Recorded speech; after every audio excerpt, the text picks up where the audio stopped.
pwede palang sabihin ni Canada na, "Sorry, based on our review, we need to reopen your account or your case, but until then, kina-cancel muna namin yung inyong visa."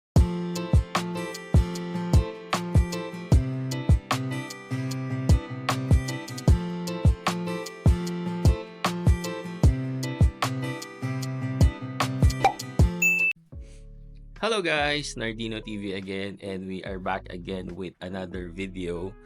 So, dito na naman tayo sa bahay guys, no? Maulan. Maulan ngayon dito sa Vancouver. Makikita nyo ngayon ang weather natin sa labas. Talagang gloomy. Maulan siya guys. At malamig, no?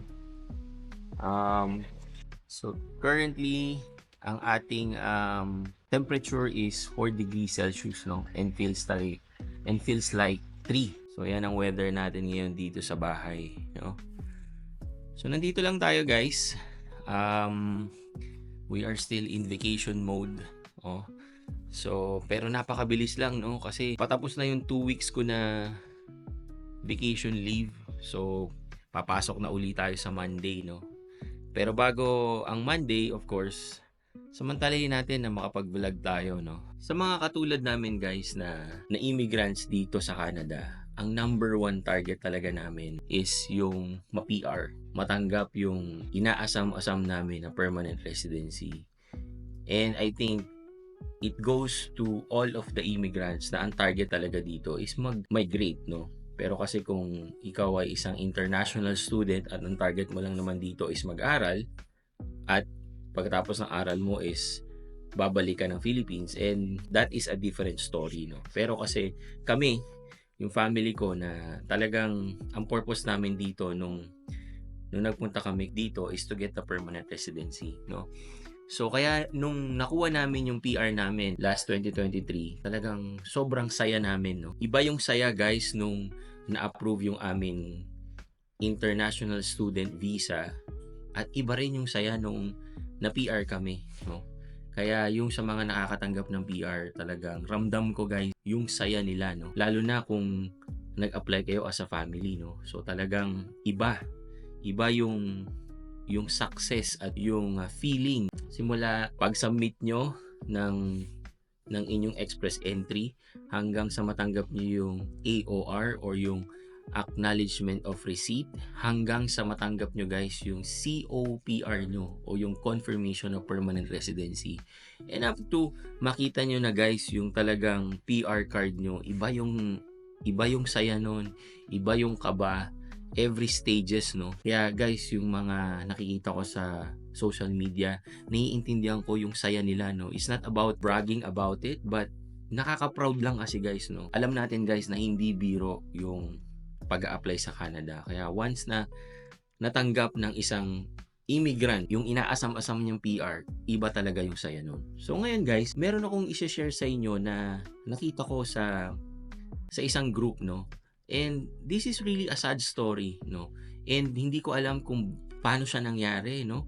And i-share ko sa inyo yung view ng isang friend ko na immigration consultant about it, no? Yung nakita ko sa isang group, guys, ito yung shinare niya, no? Sabi niya, guys, I received my permanent residency on October 25, 2024 and was about to fly tomorrow with my family.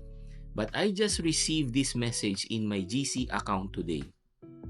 Does anyone have ever faced this problem before? Any lawyer's contact if you can share would be appreciated. So ano yung natanggap niya na message doon sa kanyang GC account, no? Ang sabi doon guys is, ito yung email, I think nanggaling to sa IRCC. Sabi dito guys, this is in reference to your application for permanent residence in Canada. The confirmation of permanent residence documents and visa counterfoil have been cancelled. Your application has been reopened and therefore your COPRs are not valid for travel. Please follow the instructions of the ready for visa letter and return the COPR and visa counterfoil currently in your possession. So, yun yung nakita ko dun sa group guys, and nilalagay ko yung sarili ko doon sa tao na nakatanggap nun, no? And hindi biro yun, guys. Imagine you are ready to fly here in Canada and then suddenly you will receive an email like that, no? Nakakapanginig, no? Kung ilalagay ko yung sitwasyon ko doon, no? Parang hindi ko alam kung ano yung gagawin ko. Probably, no? Siguro nakaplano na lahat, nakaimpake na. Kasi based doon sa message is paalis na sila, no? And then siguro din nakapag-ano na sila, nakapag-party na, nakapag-despedida na, 'di ba, no? Nakapagpaalam na sila sa family nila, sa mga friends nila, right? And then suddenly hindi ka pala tutuloy, hindi ka pala aalis, no? So that is a very very unfortunate event na sana hindi maranasan ng kahit na sino. Pero yun nga, sineshare ko sa inyo to, guys, kasi meron palang possibility na ganito. Kasi ako noon, guys, ang thinking ko noon, pag nakuha mo na yung PR mo or yung ECO PR mo, guys, yung Electronic Confirmation of PR, tapos na doon, guys. Hihintayin mo na lang yung talagang card mo, no?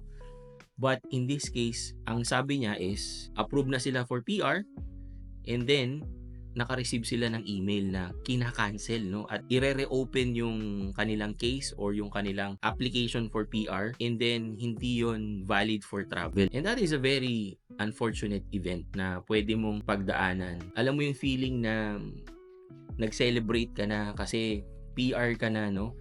Na napupunta ka dito sa Canada and then suddenly biglang babawiin, no? Now, marami kasing reason, no? Tsaka hindi kasi shinare nung nag-post ano pa yung mga possible na reason, no? Ang sa akin lang is we are just assuming kung ano yung mga possible na nangyari. So may kinausap ako na isang expert, licensed immigration consultant dito sa Canada. So nagtanong lang ako sa kanya, ano ba yung mga possible reason, no? Or bakit nagkaganon? So ang sabi niya sa akin, ang isa is, again, I don't want to assume, no? Pero ito lang yung shinare sa akin. Okay? So, number one, guys, is baka kasi merong maling documents na na-submit, right? Or baka hindi valid yung document na na-submit. And based sa review, ganun ang nangyari. Kaya kailangan nilang i-reopen, right? So, kaya tayo, guys, kapag magsasubmit kayo ng documents, make sure na valid, talagang hindi fake na documents, right? Para wala kayong magiging issue.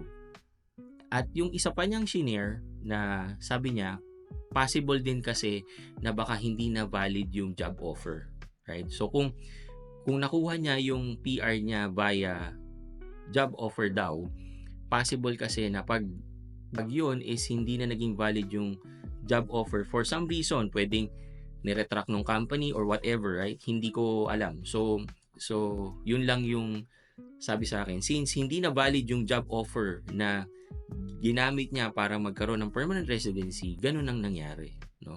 But again, hindi po natin alam yan, no? Yun lang po yung shinare sa atin. So, kaya guys, yung mga nagsasubmit ngayon ng PR or yung mga nag-aayos ng mga papers, make sure, guys, no, mag-ingat kayo, i-double check, i-triple check nyo yung mga documents na sinasubmit nyo para wala kayong magiging problema. And ngayon, meron palang katulad nito, no, na kahit na sabihin natin makatanggap ka na ng approval or siguro nakatanggap ka ng COPR based doon sa letter, di ba? Pwede pa palang i-retract yun, no?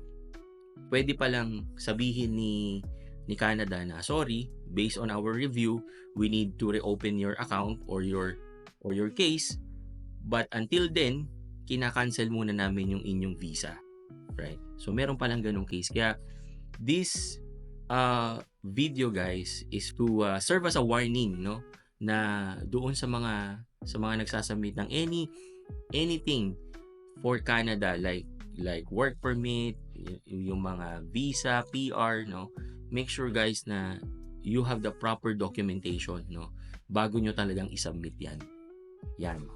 So, again, guys, nakakalungkot yun para dun sa family na yon. And based din dun sa post, guys, hindi lang isa, meron pang isang case din sa ibang group na kapareho niya, no? So, hindi ko alam kung